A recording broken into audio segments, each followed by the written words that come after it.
Meu nome é Aurélio. Eu vou falar um pouco sobre, queria ver se tem um laser aqui, mas acho que está muito fraquinho. A importância da geração distribuída na mitigação dos efeitos da mudança climática. Por que eu trouxe esse tema? Porque eu quero contextualizar um pouco o que está acontecendo no mundo com relação às mudanças climáticas e principalmente causada pelo setor de energia.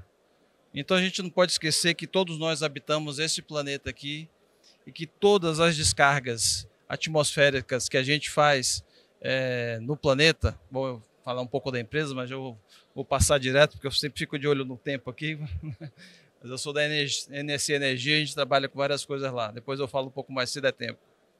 Mas todas as descargas atmosféricas que a gente faz das missões antrópicas do homem vão parar na atmosfera terrestre, na troposfera.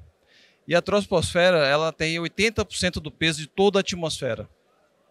Todo o lixo gasoso que a gente lança nessa camada fina que chega aí a entre 7 e 17 quilômetros. Então, obrigado. A massa dessa fina camada azul é 1/1000º da massa da Terra. Mas toda essa emissão que a gente joga ali é responsável por todos os efeitos da mudança climática que a gente está vendo hoje. Tem gente que é negacionista, que não acredita, mas eu acredito piamente na ciência. Então, quando a gente queima carvão na termoelétrica, quando a gente toca fogo numa floresta, quando usa muitos produtos derivados do petróleo, quando não faz os aterros sanitários conforme o Yuri falou, controlados, quando a gente não usa o biodigestor que o Dilcio falou, quando a gente não tem o cuidado com as emissões, a gente acaba aumentando a questão do efeito estufa, que todo mundo sabe o que é, mas está aí um gráfico explicando, né? São o aprisionamento do calor na atmosfera terrestre, e isso que gera um aquecimento global que derrete essa camada, esse gelo vai para o mar, muda a temperatura do oceano, muda a composição do sal e desbalanceia o clima completamente. Então, o consumo de energia no mundo é responsável por 73% das emissões. 73%. Essa não é a realidade do Brasil. A realidade do Brasil é outra. A realidade do Brasil está associada às emissões. Bom, isso aqui é no mundo ainda, né? Como está crescendo. A realidade do Brasil está associada principalmente a essa linha verde aqui. Essas barras verdes aqui. A linha azul é a geração de energia. Aqui, a geração de energia elétrica em gigawatt-hora. O que a gente vê? Que a energia não é realmente o principal contribuinte para as emissões de gás de efeito estufa no Brasil. Mas a mudança de uso do solo e o agronegócio intensivo, a agropecuária e tal, é a principal parcela das emissões de gás de efeito estufa no Brasil. Existe formas de mitigar? Com certeza existe. Eu isolei aqui só a parte da agropecuária, a energia elétrica e a geração de eletricidade. O que a gente vê? Uma correlação pequena entre geração de eletricidade, que é o laranja, e a potência de energia e as emissões aqui. Mas as outras emissões estão associadas à agricultura. Quando a gente isola só a energia e a geração de eletricidade, você vê que tem uma correlação. Ainda assim, vou dar um passo para trás, o verde é isso aqui, comparado ao todo. Não é nada. A gente tem muita hidrelétrica e mais temos solar, eólica, biomassa e por aí vai. E por que eu estou trazendo esse assunto? Porque há pouco tempo atrás, o Departamento de Defesa dos Estados Unidos colocou a seguinte frase: a mudança climática provavelmente levará à falta de alimentos, água, doenças pandêmicas, que a gente acabou de viver, uma pandemia, conflitos, refugiados, né? E um desastre global, um desastre natural. Isso tudo já está acontecendo. Não estamos inventando. Quando a gente olha o aumento da temperatura superficial do globo, ontem já saiu uma matéria que o verão europeu, dizemos assim, já apontou para o aumento de 1,5 grau centígrado na temperatura média global, que era uma meta assim que todo mundo não queria chegar. Já chegamos ontem. E isso gera uma série de problemas de saúde. Pessoal que não está acostumado com os trópicos como nós aqui, os europeus, os asiáticos lá para o norte, americanos.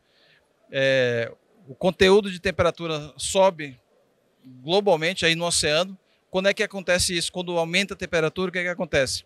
Você tem uma alta evaporação e essa água que sobe, essa água que cai também rapidamente. E também, no caso dos nossos reservatórios de água aqui do Brasil, uma alta evaporação também e secas recorrentes que afetam diretamente o nosso PIB. Nosso agronegócio, nossa agropecuária que depende de água, sofre muito com isso. Então, o que está acontecendo no mundo é isso. Você tem furacões de escalas assim gigantescas, de categoria 4, acontecendo ao mesmo tempo no mesmo oceano. Aqui é o Pacífico, o Havaí está ali. E acontece no Golfo do México também, e acontece aqui no Sul. E quando a água evapora e ela desce de vez, ela forma esse funil aqui. Esse funil aqui tem quilômetros e quilômetros de distância. Em um dos últimos casos extremos que teve aí, o maior furacão que teve, eu não vou lembrar agora o nome dele, mas uma distância dessa aqui é praticamente a distância entre São Paulo e Rio de Janeiro. Então a gente está falando assim, de 500 quilômetros de área coberta com um efeito desse aqui. E tudo isso para falar porque as infraestruturas elétricas, que é o nosso foco aqui no Fórum do GD, vai sofrer com isso também. Isso aqui é na Índia, mas assim, no Brasil, tivemos isso aqui em São Paulo, há pouco tempo atrás.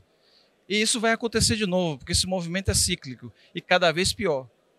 Então, os anos mais quentes também são acompanhados de mais incêndios. Está aí o exemplo aí do aumento de temperatura. E o que aconteceu recentemente na Califórnia? 2 milhões de pessoas sem eletricidade. Eu estou trazendo aqui a narrativa para o nosso lado, o lado da energia. E a importância também da geração distribuída.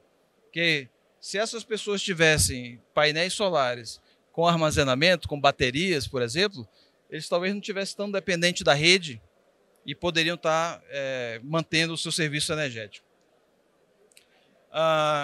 De novo, também as catástrofes extremas que estão ocorrendo no mundo. O que você está vendo aí? Um aumento de frequência?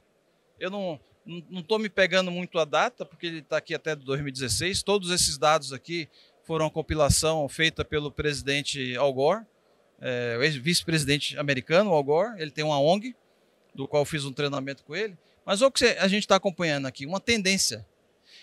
E isso aqui, é interessante esse gráfico, adicionei recentemente aqui na apresentação. Isso aqui mostra a frequência de eventos climáticos com prejuízo acima de $1 bilhão. Ou seja, nos anos 2000, você tinha aqui um evento climático que tinha um prejuízo de $1 bilhão a cada 100 dias.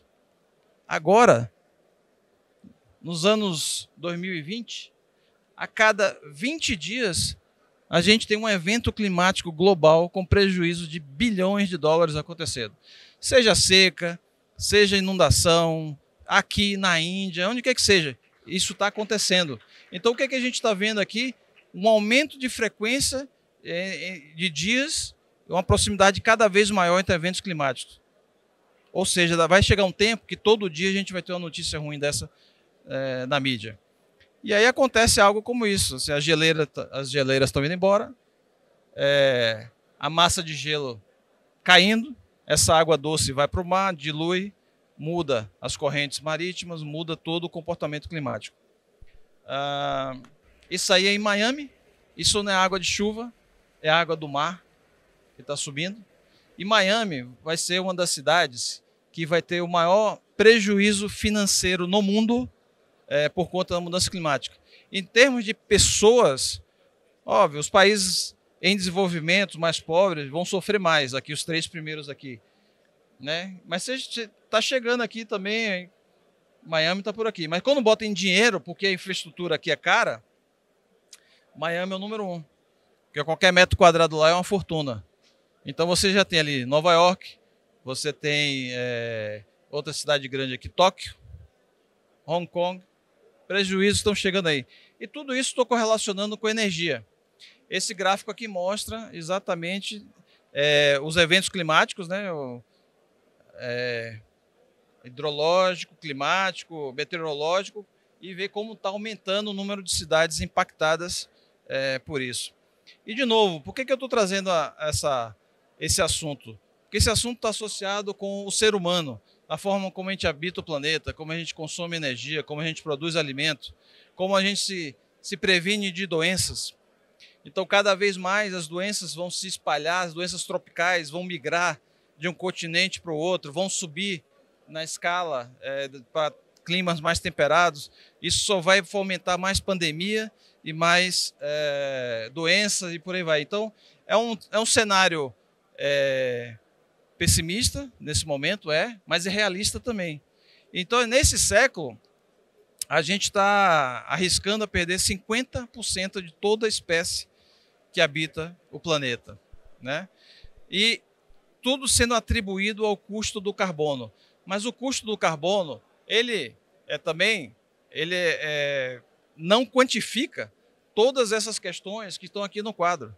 Ele não quantifica a questão das doenças infecciosas, ele não quantifica a questão dos refugiados climáticos, que já estão na casa de milhões.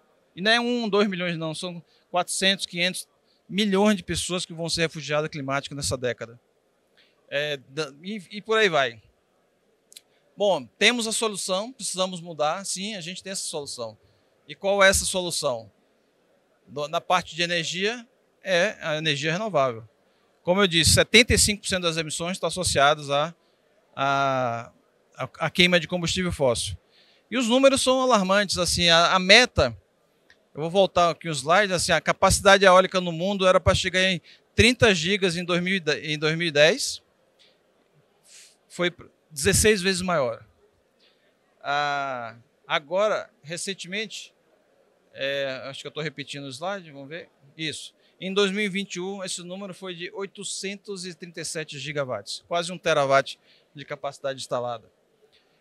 Quando a gente olha na escala global, aí quem é da área de solar, acho que a maioria aqui qual foi a energia que foi mais adicionada na matriz no globo? Solar. É amarelinho aqui.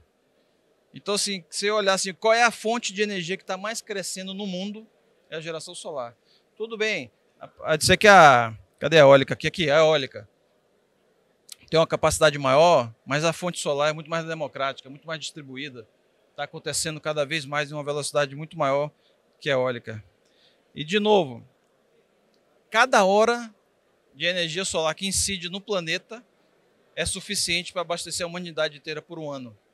Ou seja, a gente tem muita energia vinda do sol que a gente ainda vai aproveitar de forma mais eficiente, porque as células estão ficando mais eficientes, porque os sistemas energéticos estão ficando mais eficientes, porque a gente está instalando em qualquer lugar onde é possível, na fachada, vertical, horizontal, deitado, inclinado, flutuando, só não voando ainda, né, Dilson? Mas em todo canto, voando só o satélite está lá em cima, e por aí vai.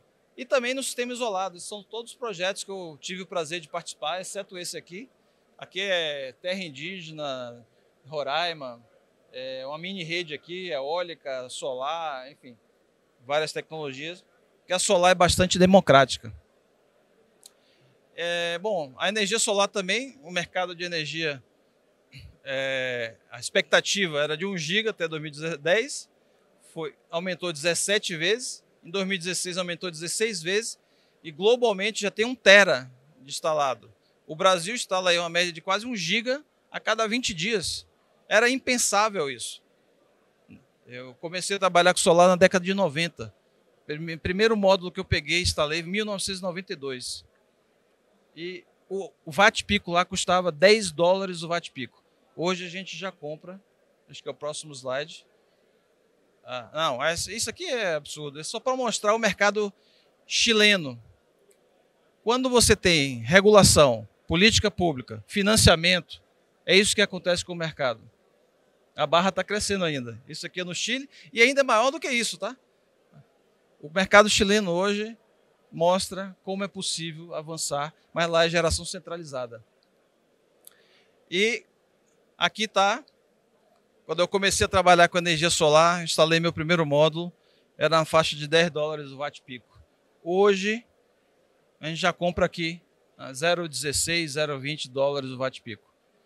E agora a gente está vou usar uma expressão meio chula, mas está no mimimi, porque tem regulação, porque tem isso, porque tem posto, porque tem tucho, porque tem fio, porque não sei o que, não sei o que. Vai instalar energia a $10 o watt-pico. Ou seja, R$ 50 o watt-pico. Então, tem mercado ainda, o negócio continua crescendo, não vamos desanimar, a energia solar vai continuar crescendo por tudo que eu mostrei aqui, pela necessidade do planeta de seguir. Meu tempo esgotou, é só uma estatística de eólica aqui agora também, mesmo exemplo, só que cresce no mundo todo, e também os números estão um pouco defasados, mas só para dizer que a região sudeste e sul concentram as maiores instalações, tem um pouco a ver com o poder aquisitivo, e nosso planeta depende de nós e nós dependemos dele. Então, acho que essa era a mensagem que eu queria passar para vocês. Agradeço aí, desculpa estourar o tempo.